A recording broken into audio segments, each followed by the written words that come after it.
Saya berceramah sekitar tahun 2013. Salah satu masjid. Masjid itu punya institusi pemerintahan juga. Setelah itu saya ceramah, ada yang konsultasi. Ustaz, ada kawan saya. Bagaimana cara mengingatkannya Ustaz? Dia itu baru kerja berapa bulan. Ya belum eselon yang tinggi-tinggi, tapi jam tangannya sudah Rolex. Saya bilang, langsung aja lah ke yang paling tinggi, ingatkan pada kematian. Bagaimana saat menerima itu dia wafat? Masalahnya Ustadz, dia tidak takut mati, dia cuma takut miskin. Oh, ada kasus berarti yang kedua. Takut miskin. Hubud dunia.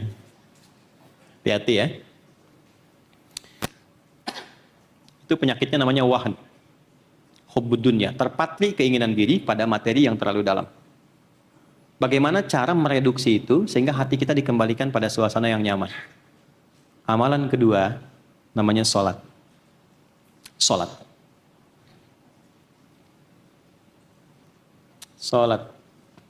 Bapak Ibu cepat sekali. Ada yang tahu artinya sholat? Yang benar saya kasih umrah. Saya serius. Ya, rombongan dari Badilum nanti berangkat 10 orang bulan depan. Saya tambahkan 1 kalau ada jawabannya benar. Kalau salah ongkosin 1 orang. Angkat tangan. Sholat. Ini apa?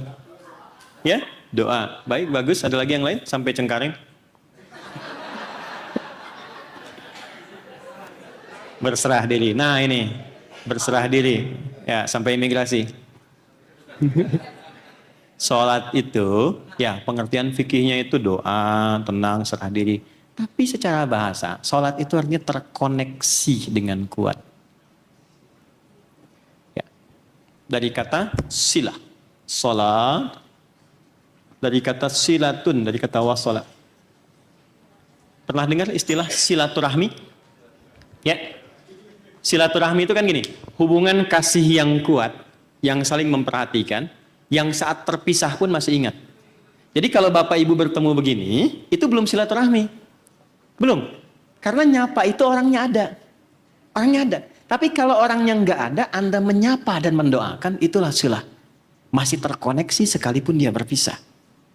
Ada orang yang tak mampu menatap Tuhannya, dia tidak melihatnya, tapi masih terkoneksi sehingga terjaga keadaan dirinya karena nyambung dengan Tuhan.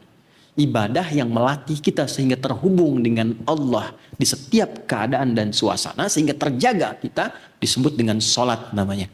Quran surah keempat ayat 103. Quran surah 4 ayat 103. فَإِذَا قَضَيْتُمُ الصَّلَاةَ maka jika Anda telah tuntas mengerjakan sholat dengan benar, ingat dengan benar. Fadhkurullaha, maka ciri pertamanya dia punya konektivitas dengan Allah, ingat Tuhan. Saya ulangi, dia ingat Tuhan. Qiyaman, baik saat aktivitas berdiri, wa qu'udan saat duduk, wa ala junubikum bahkan saat berbaring. Dia ingat dengan Tuhannya. Makanya kalau kita selesai sholat, belum ada konektivitas itu belum ingat, kita istighfar kan, astagfirullah, astagfirullah. Baru kita sambungkan lagi dengan zikir supaya ingat. Nah kalau sudah ingat itu, mustahil keluar masjid tertukar sendal, itu mustahil. Karena ingat Tuhan. Dipakai kan nyambung sama Tuhan. Nah itu baru jalan, saat duduk di tempat Anda memutus perkara dan Anda ingat Tuhan, itu mustahil Anda salah ketik. Salah putusan itu mustahil, karena ingat Tuhan. Saya kan wakilnya Tuhan di bumi. Dan Tuhan sedang memantau saya. Dan itu dilatihnya dengan sholat. Nanti ada manfaat sholat itu yang menguatkan integritas. Di Quran surah ke-29 ayat 45. Semakin bagus sholatnya, semakin kuat sholatnya. Quran surah 29 ayat 45. Innas sholata tanha anil fahsya wal munkar. Fahsya itu keburukan yang bersumber dari syahwat. Maaf, zina, porno aksi, ya, pornografi, LGBT, kata-kata kotor, jorok, itu fahsya. Jadi mustahil ada orang sholat kata-katanya kotor, itu mustahil. Orang sholat itu lembut. Diksi katanya itu tidak menyakiti orang. Tidak berbuat yang asusila, itu mustahil. Orang jahiliyah aja jadi bagus kok saat sholat. Mungkar, maaf sekali, keburukan yang bersumber dari nafsu perut dan akal. Ya, suap menyuap, sogok menyogok, korupsi, ya, sampai bikin hoax, membunuh, merampok dan sebagainya, itu mungkar namanya. Itu mungkar.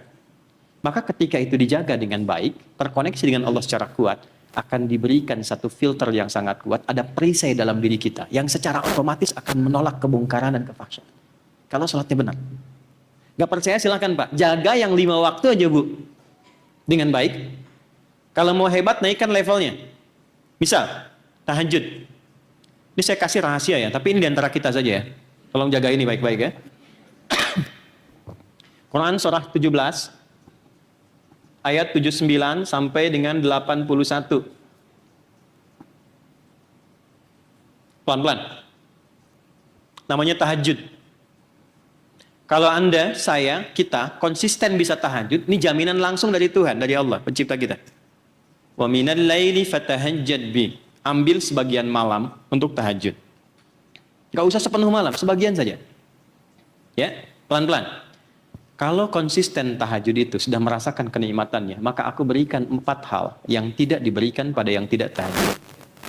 Jadi Anda sholat 5 waktu sehusyuk apapun, sampai nangis, sampai luar biasa. Tapi kalau nggak pernah tahajud, nggak akan dapat 4 ini.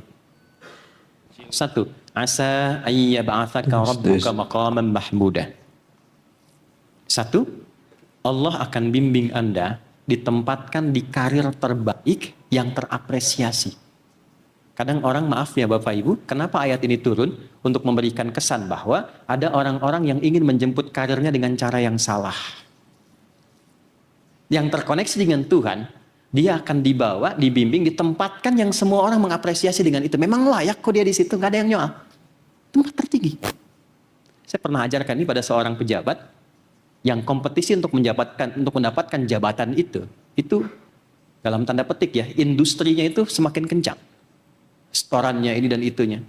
Saya bilang, Pak, kedudukan itu SK-nya dari Tuhan, dari Allah. Bapak nggak mengeluarkan itu pun, kalau Allah sudah tetapkan, Anda dapat juga. Percuma Anda keluarkan, kalau Allah nggak berkenan akan jadi. Dan tiba-tiba apa yang terjadi? Ada makom mahmuda. Makom itu tempat tertinggi, tapi potensi orang masih nyoal. Makom mahmuda itu potensi tertinggi dan orang tidak punya celah untuk menyoal. 2. Wa qur rabbi adkhilni mudkhala sidqin. Aku akan bimbing aktivitasnya sehingga dia nyaman dalam memulai aktivitas. Wa akhrijni mukhraja sidqin. Dan jika dia punya kesulitan, aku berikan petunjuk kepadanya untuk menyelesaikan persoalannya bahkan dari sisi yang tidak dia duga. Saya pernah komunikasi beberapa konsultasi kepada kami menangani perkara sulit yang luar biasa, tidak mudah tantangannya. Kami coba berikan spirit ayat ini. Itu Pak Ibu, Masya Allah, begitu sholat, tahajud, bangun, besoknya merasakan sesuatu pencerahan, dia menemukan. Ya. Bahkan ada yang sedang menangani perkara di lapangan, nangkep orang yang sangat demikian susah, dia tahajud malamnya dapat sesuatu, dapat celahnya dapat.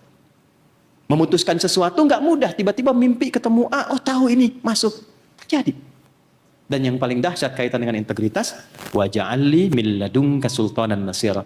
Jika ada yang akan mencoba menjatuhkan kredibilitasnya, menjebak dia, menurunkan integritasnya, aku yang langsung menolongnya tanpa perantara. Tahajud. Makanya jemari orang sholat nggak akan pernah maksiat. Anda sedang menangani perkara, Anda hakim yang sholat, datang orang, Pak, lewat perantara, ini 10 miliar tawarannya. Maka Anda dengan pede mengatakan, maaf, jari saya, jari tahiyat, tidak akan pernah dipakai maksiat. Tiba-tiba dia datang lagi. Pak, ternyata naik 100 miliar. Sebentar, saya istighoroh dulu.